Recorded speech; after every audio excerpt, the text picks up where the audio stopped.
La saison des pluies a été bonne cette année au Bugesera, l'une des régions les plus arides du Rwanda.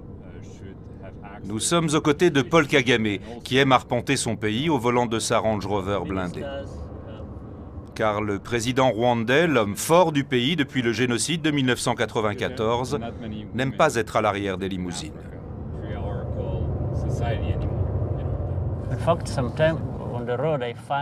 De temps en temps, au bord de la route, je vois qu'il y a un problème. Quelqu'un qui est maltraité. Alors, je m'arrête et je demande « Que se passe-t-il » Cap sur le village de Gashora, à 60 km au sud de Kigali, la capitale. Aux côtés de son épouse Jeannette, Paul Kagame visite la Gashora Girls Academy, une école secondaire de filles créée par des Américains. Cet établissement d'élite est tourné vers les sciences et les nouvelles technologies, deux des marottes du président. Car Paul Kagame a l'ambition de faire du Rwanda le Singapour de l'Afrique, au risque de placer le développement économique et social avant la démocratie à l'occidentale. Grâce à des citoyens mieux logés, mieux soignés et surtout mieux éduqués, transformer ce pays enclavé et rural en une plaque tournante du commerce régional. Kagame, le président qui tweet, est dans son élément. Nous avons un type de serveur spécial qui permet de poser des questions online. Comme vous avez vu, nous avons la Khan Academy, un nouveau site web qui permet de partager des vidéos et une bibliothèque qui permet l'apprentissage online.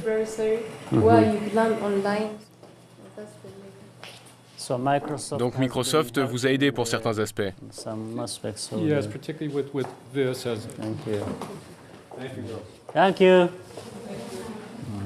Comme à chacune de ses sorties officielles, Paul Kagame est sérieux, presque mécanique, comme imperméable à toute émotion.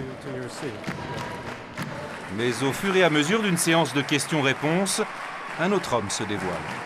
Maniant l'humour pour évoquer son enfance de réfugié miséreux en Ouganda, puis martelant avec passion à ces jeunes filles de ne pas avoir de complexe face aux Occidentaux. Un « Yes You Can » version rwandaise. Comment pouvons-nous, nous les enfants, contribuer à réaliser votre vision ?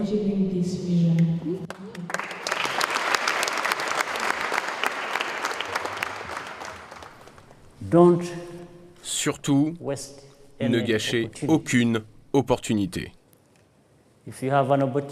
Si vous avez la chance d'avoir une éducation, saisissez-la à pleine main. Tenez ferme et foncez. Ne perdez pas une seconde.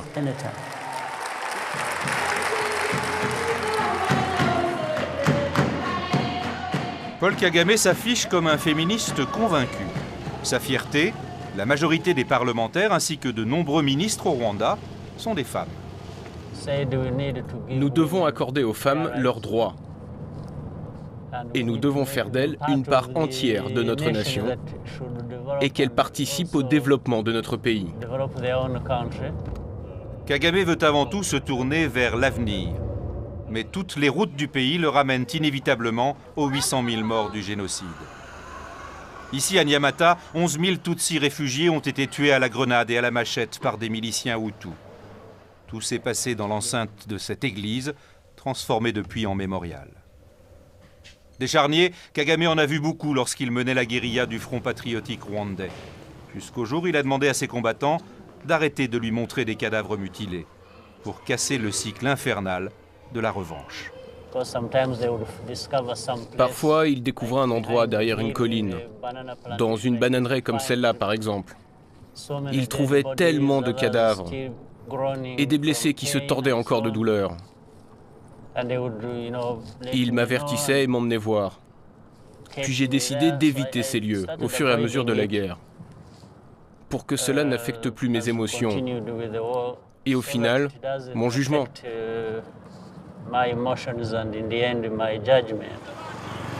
Les tensions ethniques n'ont pas disparu, et ses opposants lui reprochent d'incarner un pouvoir avant tout Tutsi. Mais Kagame semble convaincu que le Rwanda est dorénavant uni, à l'image de sa capitale, Kigali. Le centre névralgique de ce nouveau Rwanda, c'est la présidence, où Kagame, à 55 ans, règne avec une discipline de fer. n'hésitant pas à écarter des proches au nom de l'efficacité. Ce jour-là, il signe des lois favorisant l'investissement étranger. Nous cherchons à rendre le business le plus facile possible au Rwanda. Nous nous sommes rendus compte que c'était un des aspects les plus importants de notre développement. Fini le temps où Kagame défiait volontiers l'Occident. Lui qui avait rompu les relations avec la France pendant 4 ans et s'était brouillé avec l'Allemagne, à cause d'une enquête l'accusant d'avoir joué un rôle clé dans le déclenchement du génocide. Une époque révolue pour l'ambassadeur allemand.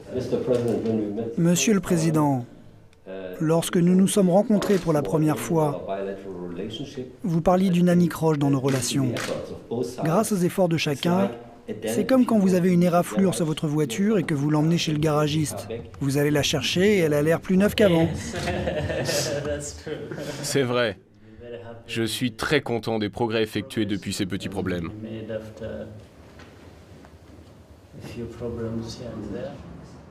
Preuve de la confiance retrouvée et que la lutte contre la corruption n'est pas un vain mot, le diplomate annonce que Berlin apporte désormais un soutien financier direct au Rwanda. Mon pays a promis sur les 3 ans à venir 60 millions d'euros, y compris un soutien budgétaire. Nous sommes l'un des donateurs bilatéraux qui offre un soutien budgétaire au Rwanda. 40% du budget rwandais est constitué par l'aide extérieure. En nationaliste ombrageux, Kagame rêve de pouvoir s'en dispenser afin d'être réellement indépendant. Un mot qui a pour lui une signification polémique. Dans un stade plein à craquer lors de la cérémonie du cinquantenaire de l'indépendance, ce 1er juillet, Kagame est venu rappeler que le Rwanda n'a pas gagné sa souveraineté avec le départ du colonisateur belge en 1962. Au Rwanda, c'est seulement au cours des 18 dernières années que nous avons retrouvé la dignité et l'identité que nous avions perdues à 2 reprises. D'abord, pendant l'ère coloniale, et ensuite, ironiquement, au moment de l'indépendance. Paul Kagame a beau avoir troqué le treillis pour le costume, l'ancien rebelle garde un goût prononcé pour la chose militaire et les opérations secrètes, surtout en République démocratique du Congo voisine. Lors de notre séjour, Kinshasa et l'ONU ont accusé Kigali de fomenter des rébellions dans l'est de la RDC, ce qui provoque de nombreuses réunions de crise autour du président.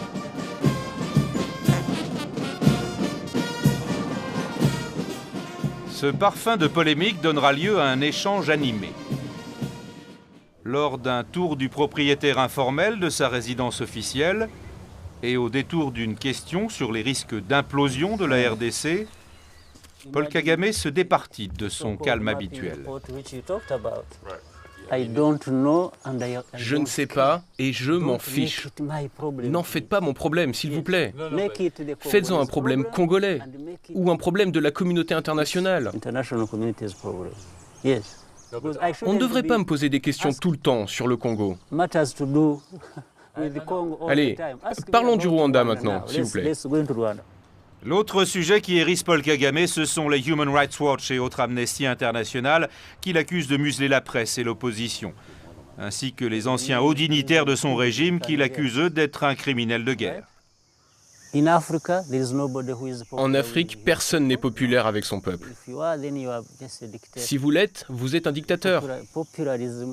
Être populaire, c'est donc une chasse gardée des pays développés. Les autres, quand ils sont populaires, ce sont des dictateurs. C'est ainsi que les médias voient les choses, et c'est comme ça. Alors cela flirte avec le racisme. Cela flirte avec tout ce qu'il y a de mauvais. Certes, les hommes en armes et les services de sécurité sont omniprésents au Rwanda et autour du président.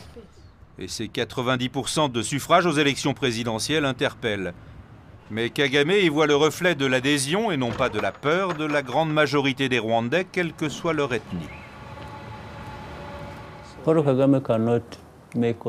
Kagame ne peut pas tout faire.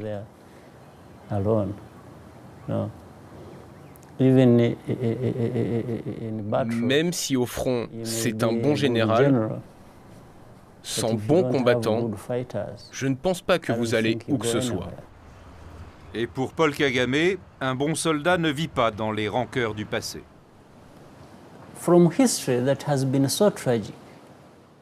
Notre histoire a été tragique.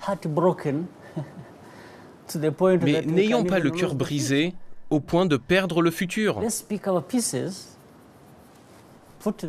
Regroupons-nous, tirons une leçon de cette situation tragique et allons de l'avant. Parce que c'est trop tard. On ne peut rien faire. On ne peut réécrire notre passé.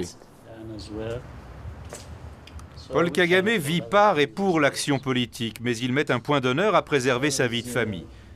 Et il tient à nous le montrer.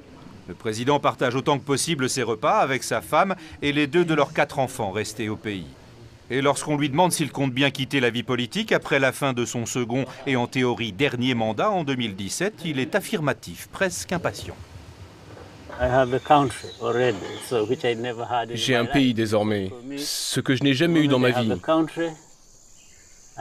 Du moment où j'ai un pays stable, qui se développe, j'ai tout ce qu'il me faut. Je n'ai aucune inquiétude. J'ai une ferme quelque part où je pourrais dormir, lire, écrire et prendre du plaisir. Paul Kagame n'a pas souvent l'esprit à la fête. C'est pourtant le cas ce soir lors des cérémonies d'indépendance où il offre une soirée dansante à ses amis dans un grand hôtel de Kigali.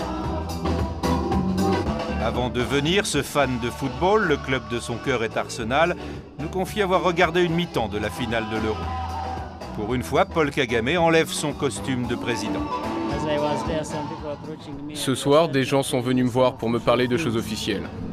Vous savez, Monsieur le Président, cela fait un moment que je cherche à vous voir. Il y a ceci. Je leur ai dit, s'il vous plaît, excusez-moi, mais ce soir, relaxons-nous tous, soyons heureux et lâchons du lest. Je m'occuperai de vous à un autre moment. Une brève parenthèse dans l'exercice d'un pouvoir auquel il devra renoncer dans 5 ans, si le président tient ses engagements.